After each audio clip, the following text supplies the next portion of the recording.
रूस ने किसी एक नेटो देश पर हमला किया तो आप यकीन मानिए कि रूस को एक साथ 32 देशों से सीधी जंग करनी पड़ेगी।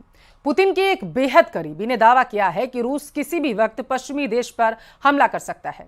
पुतिन के इस राइट हैंड ने यहां तक कह दिया है कि नेटो को रूस से जंग करना बेहद भारी पड़ने वाला है। रिपोर्ट देखिए आप।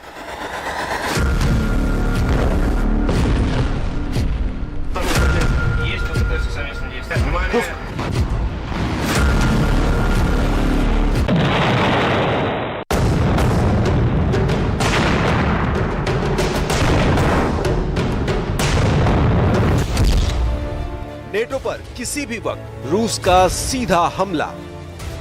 रूस किसी भी वक्त किसी नेटो देश पर हमला कर सकता है। पुतिन के बेहद करीबी और रूस के पूर्व राष्ट्रपति दिमित्री मेदवेदेव ने ऐलान कर दिया है कि हो सकता है रूस नेटो या किसी यूरोपीय देश पर पहले ही हमला कर दे।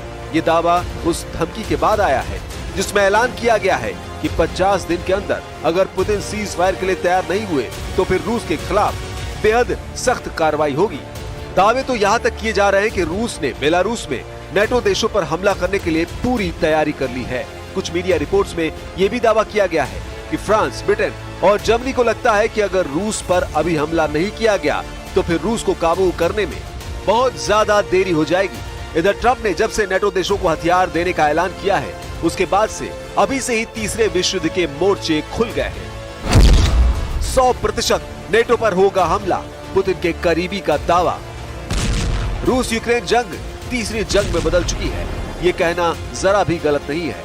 इस वक्त यूक्रेन के पास हारने को कुछ भी नहीं बचा है, जबकि दूसरी तरफ ट्रंप की शह पर नेटो और यूरोपीय देश रूस पर हमला करने की तैयारी में जुट गए हैं।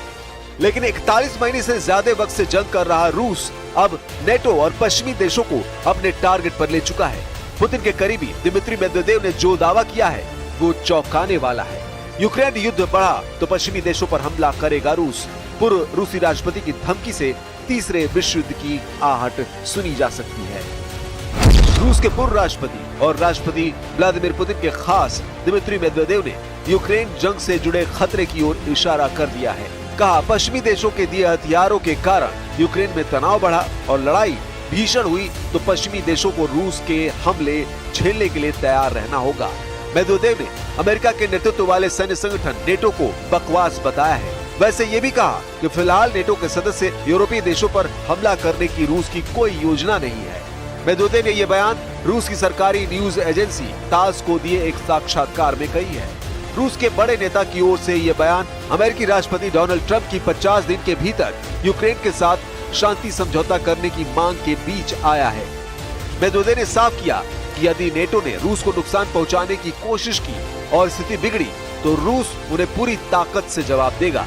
इस बारे में पश्चिमी देशों के नेताओं की जो सोच और बयान है वे मूर्खतापूर्ण है। जेलेंस्की की परमाणु चाल, एटमी जंग से बचेगा यूक्रेन। पिछले 32 घंटों में रूस यूक्रेन जंग में कुछ ऐसा हुआ है जिसने रूस को मजबूर कर दिया है कि वो परमाणु जंग करे। हैरानी की बात तो यह है कि राष्ट्रपति जेलेंस्की भी चाहते हैं कि रूस ऐसी एटमी जंग शुरू करे कि मजबूरी में यूक्रेन को बचाने के लिए अमेरिका, ब्रिटेन, फ्रांस, जर्मनी समेत नेटो के सभी 32 देशों को रूस के खिलाफ मोर्चा खोलना पड़े। जानकारों के दावों के मुताबिक यूक्रेनी सेना ने जानबूझकर रूस के परमाणु ठिकानों और एटमी फैसिलिटी पर मिसाइल और ड्रोन से हमले किए हैं। यूक्रेन अच्छी तरह से जानता है कि पुतिन का रूस यूक्रेन के हर तरह के हमले बर्दाश्त कर सकता है, लेकिन अपने परमाणु ठिकानों पर यूक्रेन के हवाई हमलों को रत्ती भर बर्दाश्त नहीं करेगा। इसलिए यूक्रेन पिछले 32 घंटों से रूस पर ऐसे हमले कर रहा है जिससे रूस के परमाणु ठिकानों को भारी नुकसान पहुंचे। जरा देखिए यूक्रेन ने कहां-कहां रूस में परमाणु ठिकानों पर हमले किए थे।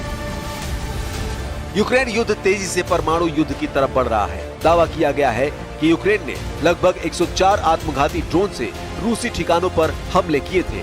दावा यह भी है कि यूक्रेन के कुछ ड्रोन रूस की परमाणु फैसिलिटी के बेहद पास गिरे थे, जिससे रूस के परमाणु ठिकानों को बेहद गंभीर खतरा हुआ था। यूक्रेन के आत्मघाती ड्रोन हमलों की वजह से रूस के कजान हवाई अड्डे और पुल्कोवो हवाई अड्डे पर हवाई यातायात अस्थायी रूप से रोकना पड़ा। इसके अलावा यूक्रेन ने रूस के परमाणु बम वर्षक TU-160 और TU-95 MS को भी कई बार उड़ाने की कोशिश की थी। यहाँ तक कि रूस के परमाणु बमवर्षक Tu-160 और Tu-95 MS में जिस तेल डिपो से ईंधन भरा जाता है, उस पर यूक्रेन ने हाल ही में बड़े हमले किए हैं, जिसके बाद से पुतिन ने अपनी परमाणु ब्रिगेड को फुल एक्टिव कर दिया है।